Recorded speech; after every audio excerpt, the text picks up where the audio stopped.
What is up, guys? Today I'm going to be previewing the AFC South. Now, this division is either going to be one of the toughest this year or either one of the worst.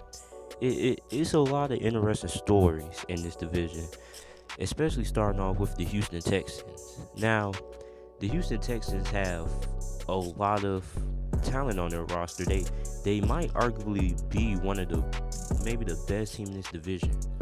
Deshaun Watson, before he got injured, elevated this team. You can tell because I had Will Fuller on my fantasy team. He was averaging like 20, 12 points per every single matchup. And then when Deshaun Watson got injured, Will Fuller flopped. He didn't even have a touchdown after that. So you can tell Deshaun Watson is going to have a big year.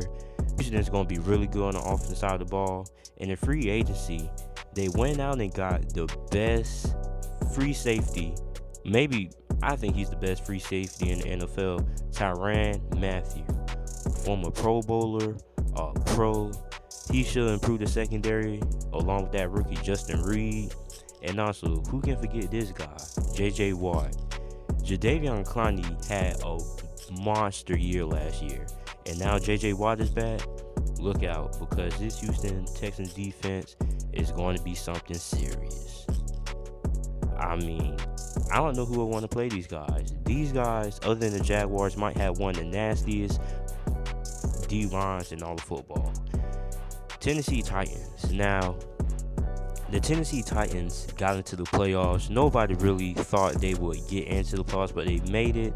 They came back against Kansas City, but then they fired Mike Mularkey and they hired this guy.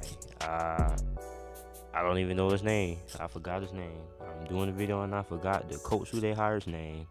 Wow. But yeah, so I forgot his name. I'm sorry, guys. I forgot his name. But Marcus Mariota had an uncharacteristic year last season. He had 9 touchdowns and 15 interceptions. He doesn't really turn the ball over like that a lot. He's very, very efficient. But nevertheless, he was battling a hamstring injury. And he had a lot of nagging injuries all season that were holding him back. But this year, at OTAs, they say he's been fully healthy. He should have a great year. It is his contract year, so I'm guessing he'll cash out. They also signed Deion Lewis, the former running back from the Patriots in free agency, to pair up with Derrick Henry in that backfield. This Tennessee Titans offense isn't really nothing special. I mean, I still expect them to be exotic ground and pound. Derrick Henry will be the lead back with DeMarco Murray being pushed out. So interested to see will he have a 1,000-yard season. But the Tennessee Titans need Corey Davis, their first-round pick from last year's draft. I think he was drafted 8th overall or even 7th, but he needs to step up. He only had 1 touchdown, and that was against the Patriots. He has some potential, but he needs to show it because he's showing signs of bust. Tennessee needs him to have a very, very productive season to be effective. The Indianapolis Colts. Well, they hired Frank Reich, the former offensive coordinator from the Philadelphia Eagles, but when you think about the Indianapolis Colts, think about Andrew Luck. Andrew Luck carried this team to the playoffs for 4 straight years with no offensive line. And now it's Frank Reich and the Indianapolis Colts GM job to get his offensive line situation sorted out. They drafted Quentin Nelson, but who else? Offensive line still needs more work. One person is not going to start the offensive line. Frank Reich's job is to call plays to get Andrew Luck have the ball out his hand faster and quicker instead of having to hold the ball, because when you hold the ball more than 5 seconds against the Jacksonville Jaguars defensive line, that defensive line is going to kill Andrew Luck.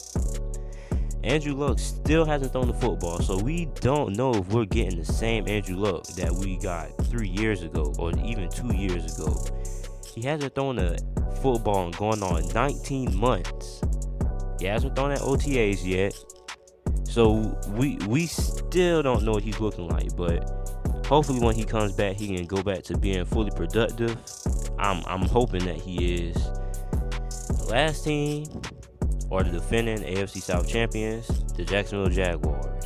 Now, they lost Aaron Colvin, who was a very, very good nickel corner.